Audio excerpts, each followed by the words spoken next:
Comme vous le savez, la période est plutôt calme sur les marchés financiers. Et pour info, mardi 31 janvier, la bourse de Paris fermera en plus à 14 h. Du coup, en ce moment, je fais principalement deux choses. Déjà, je me remate tous les films sur la finance. Là, hier soir, j'ai revisionné L'Outsider, film qui retrace une partie de l'histoire de Jérôme Kerviel lorsqu'il était, souvenez-vous, à la Société Générale. Si tu veux réussir dans ce boulot, il faut changer ton échelle de valeur. En bas de 100 000 €, c'est beaucoup. Vu d'ici, que dalle. Et la deuxième chose que je fais, je vais pas vous mentir, entre deux parties de Call of Duty, naturellement, je réfléchis, comme vous, à où investir mon excès d'épargne en 2025. Une question, soit dit en passant, que tous les Français devraient se poser, puisque l'année 2025 s'annonce, autant vous dire, très mouvementée pour les détenteurs de livrets d'épargne, avec des perspectives, on va pas se mentir, pas folichonnes pour l'épargnant français. Bref, donc moi, le où investir en 2025, c'est une question à laquelle je réfléchis en ce moment énormément. Surtout que j'ai vendu récemment quelques grosses positions de fonds de portefeuille, donc j'ai du cash à réallouer. Dans ma précédente vidéo, je vous ai présenté une idée d'action actuellement en baisse qui m'intéresse vivement et évoluant sur un secteur très porteur qui plus est. Et là, je vais aborder avec vous deux autres secteurs d'investissement que je vais suivre de près. Surtout qu'en 2025, il y a clairement des opportunités qui pourraient se dessiner. Déjà, le secteur que je vais surveiller activement en 2025 sera sans surprise celui des semi-conducteurs. Car comme relaté dans cette note d'analyse sectorielle du 21 décembre, le retour de Donald Trump à la Maison-Blanche va très certainement s'accompagner d'un regain de tension dans la guerre des puces électroniques. L'avenir du subventionnement des géants américains de l'industrie fait débat, et en plus, les contrôles à l'exportation vers la Chine vont se renforcer. Donc, vous l'aurez compris, tout ça risque d'entraîner de la pression baissière sur cette typologie d'action. Ce qui de mon côté pourrait m'intéresser, car à notre époque ultra connectée, et où l'intelligence artificielle est désormais démocratisée, autant vous dire que je suis assez optimiste sur le devenir de cette industrie. Industrie que l'on peut en plus jouer aussi bien sur PEA que qu'en titre. Sur la partie PEA, comme vous pouvez le constater sur cette carte, l'Europe de l'Ouest abrite trois des principaux fabricants de machines de production de semi-conducteurs, ASML Holding, ASM International et BE Semiconducteur Industrie. ASML Holding, je reviens pas dessus, puisque je vous ai partagé à fin novembre dans cette vidéo YouTube ma prise de position sur ce beau dossier lors de son gros repli sous 610 €. Donc, j'ai eu le temps de vous partager toute l'affection que j'avais sur cette belle action PEA. Concernant le deuxième gros acteur du secteur en Europe de l'Ouest, il y a aussi ASM International, très belle action PEA qui se complète parfaitement avec ASML, raison pour laquelle je vous ai partagé dans ma lettre d'investissement du 10 novembre cette recommandation acheteuse à 508 €. Et enfin, le troisième gros acteur en Europe de l'Ouest, c'est BE Semiconducteur Industrie, une action PEA qui parlera aux plus anciens de la chaîne, car j'avais partagé en vidéo un achat à 48 € revendu depuis.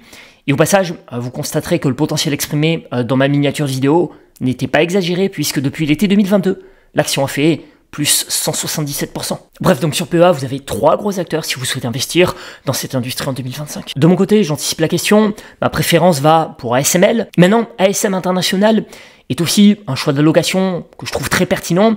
Il y a également un joli potentiel haussier, donc ça me dérangerait pas franchement d'en payer un peu en 2025. Pour ceux qui s'intéressent comme moi à ces deux actions PEA, sachez que je vais vous envoyer une petite lettre financière dans le courant de la semaine qui contiendra une synthèse complète sur ces deux entreprises cotées, histoire d'apporter une parfaite visibilité. Et le message sera accessible librement via ma newsletter, premier lien en description. Maintenant, si on sort de l'Europe de l'Ouest, les gros acteurs de l'industrie se trouvent dans deux zones clés. Première zone clé, Taïwan. L'État insulaire héberge les imposantes usines de TSMC, les plus sophistiqués de toute l'industrie, ce qui constitue au passage son assurance vie face aux menaces d'une invasion chinoise. TSMC, pareil, c'est une très belle action à posséder. Je vous avais d'ailleurs partagé une recommandation acheteuse et analyse complète dans ma lettre financière du 12 septembre dernier. Deuxième zone clé, les États-Unis, avec le plus gros acteur de l'industrie qui se trouve là-bas, à savoir Nvidia, qu'on ne présente plus et qui est le concepteur d'architecture de puces électroniques les plus avancées. Même si Broadcom capte en ce moment pas mal de liquidités à Nvidia, preuve en est, depuis cette recommandation acheteuse que je vous avais partagée en septembre dernier, c'est une performance de quasi 50%. Bref, tous les noms que je viens de vous citer, ce sont des actions qui, je trouve, ont parfaitement leur place dans un patrimoine financier, donc qui se prête à un achat sur repli en 2025. Maintenant, comme tout investissement, il y a des risques. Et là, sur l'industrie des semi-conducteurs, le risque, ce sont les tensions géopolitiques et l'arrivée de Trump risque d'accentuer tout ça. En plus, ce qui rajoute du risque, c'est que la Chine veut, quoi qu'il en soit, son autonomie technologique dès qu'elle maîtrisera les dernières innovations. Autant vous dire que les acteurs occidentaux pourront oublier ce marché. Et dans l'attente de ça, la Chine ne se laisse évidemment pas faire. Des mesures de rétorsion ont été prises à l'encontre de certains groupes comme Micron Technology, dont les puces mémoire, pour rappel, ont été bannies des infrastructures critiques. Et si les fabricants de puces européens sont peu concernés, c'est vrai, leurs produits étant jugés moins sensibles, ils pourraient, comme toutes les entreprises, subir la hausse des droits de douane promise par Donald Trump. Donc, il y a un risque qui pèse sur tout le secteur. STMicroelectronics, que je traitais récemment avec Opinion Acheteuse, dépend par exemple largement de ses exportations outre-Atlantique, Apple représentant encore 13% de ses ventes selon UBS. Mais selon cette note d'analyse, 4 des entreprises les plus exposées à la guerre des puces électroniques, ce sont TSMC, ASML, Applied Materials, TEL Tokyo Electron. Et moi perso, je suis acheteur d'ASML bien sûr, et aussi de TSMC que j'aimerais bien acheter. La note d'analyse, elle, mentionne d'autres noms que je partage, je cite « Nous sommes acheteurs de TSMC, ticker TSM à New York, d'ASML Holding, d'ASM International, de BE Semiconductor Industries, d'AMD, que j'ai traité récemment et que je surveille activement, d'ARM, ticker ARM au Nasdaq,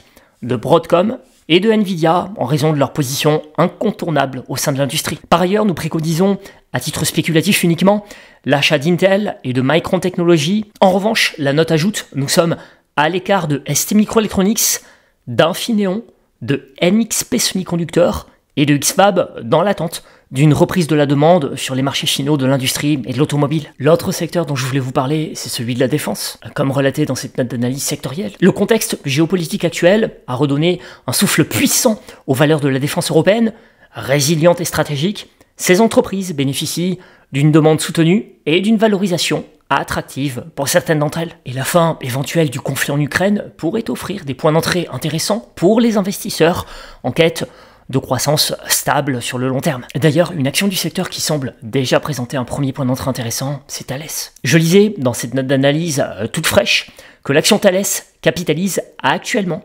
14,5 fois les bénéfices attendus pour 2025, soit tout juste sa moyenne à 5 ans. Ça, c'est intéressant. Tandis que la valeur d'entreprise sur l'excédent brut d'exploitation de 10,8 fois est, écoutez bien, à peine supérieure à la moyenne sur la même période. Pourtant, les tendances et le profil de la société ont clairement changé depuis. Et pour info, Thales affiche actuellement les plus faibles ratios de l'échantillon au sein du secteur entre Rheinmetall, SAB, Leonardo et BAE Systems.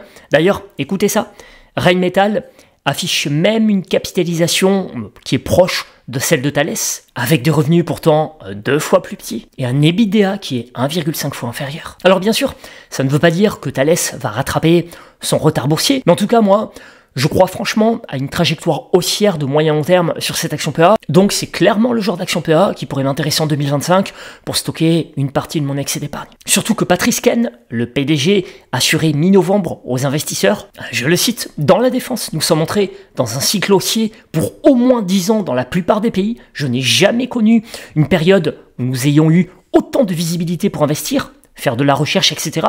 Nous avons incarné presque 4 années d'activité et donc une hausse quasi certaine du chiffre d'affaires à venir. Le groupe table sur des prises de commandes supérieures au chiffre d'affaires tous les ans et la principale division du groupe devrait croître de 6% à 7% par an jusqu'en 2028. En plus, tout à l'heure, je vous parlais de notre époque ultra connectée qui se prêtait à investir dans le semi-conducteur. Thales, c'est pareil, il devrait profiter de l'époque. Car rappelons qu'il a une branche cybersécurité. Et la cybersécurité, à une époque ultra digitalisée, c'est plus que jamais important. Voilà quelques noms d'actions que je vais regarder en 2025. Bien sûr, la liste n'est pas exhaustive, donc n'hésitez pas à partager vos suggestions d'actions. Merci pour votre attention, et si je refais pas de vidéo d'ici là, j'en profite pour vous souhaiter une très belle fin d'année à tous. I'm rich.